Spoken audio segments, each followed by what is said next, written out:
वाळवंटात लाखो ससे असेच सोडले, पण का? तुम्हाला पण आश्चर्य वाटलं असेल, पण यामागे विज्ञानाची भन्नाट जादू आहे. या देशाने निसर्गाच्या चक्राला उलट फिरायला भाग पाडलंय. निसर्गासोबत इंजिनिअरिंगची कमाल ही कोणत्या देशानं करून दाखवली आहे, ज्याचं जगभर कौतुक होत आहे. या प्रयोगातून जी कमाल झाली आहे ते ऐकून तुम्ही देखील थक्क व्हाल.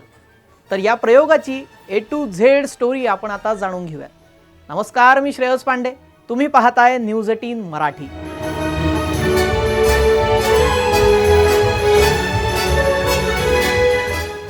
वाळवंट म्हटलं की डोक्यात येतं जिथे माती नाही, पाणी नाही आणि भविष्यही नाही.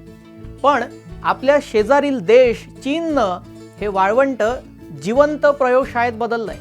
म्हणजे निसर्गाचं चक्रच उलट फिरवण्याची किमया चीननं करून दाखवली आहे. तर थोडं भूतकाळात आपण जाऊया.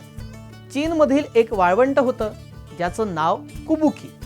हे वाळवंट वर्षानुवर्ष आपल्या आजूबाजूची शेतजमीन गिळत होतं, रस्ते गाडत होतं आणि गावं उद्ध्वस्त करत होतं. दिवसेंदिवस हे वाळवंट वाढत चाललं होतं. एका सर्वेनुसार हे वाळवंट दरवर्षी 5 लाख एकर सुपीक जमीन गिळत होतं.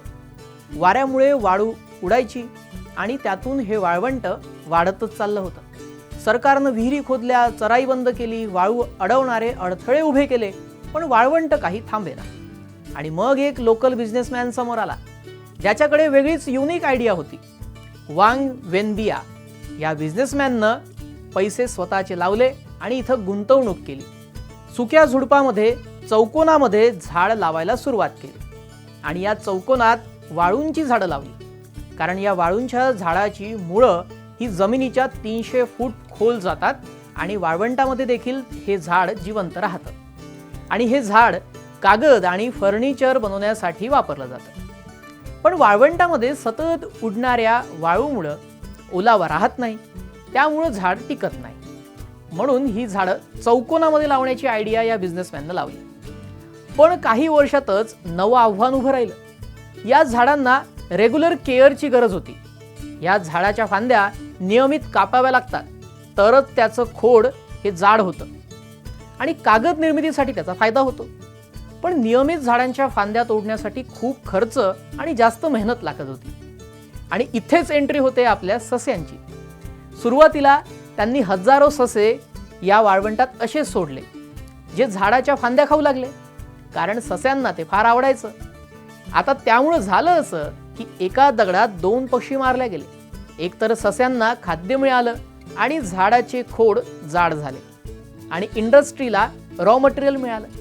मुख्य म्हणजे इथलं पर्यावरण सुधारलं आणि वाळवंटातून पैसा मिळू लागला.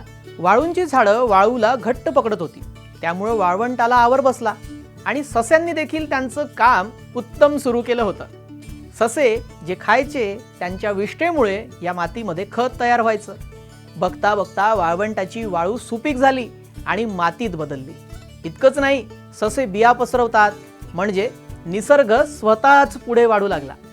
पण हा प्रकल्प फक्त पर्यावरणासाठी नाही, सस्यांचा व्यवसाय, मांस, लोकर यातून मिळणारा पैसा पुन्हा वाळवंट हिरवं करण्यासाठी वापरला जातो.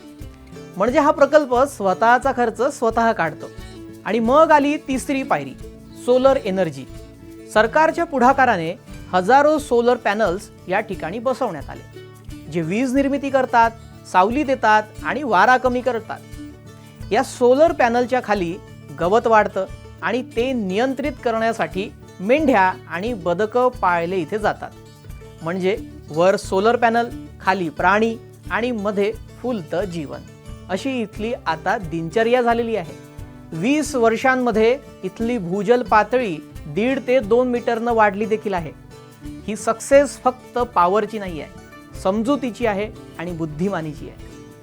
ऑस्ट्रेलियामध्ये ससे संकट ठरले, तेच ससे चीनमध्ये पर्यावरणाची क्रांती घडवणारे ठरले. आज जग ज्या गंभीर संकटाच्या उंबरठ्यावर येऊन उभं आहे त्याचं नाव आहे वाळवंटीकरण.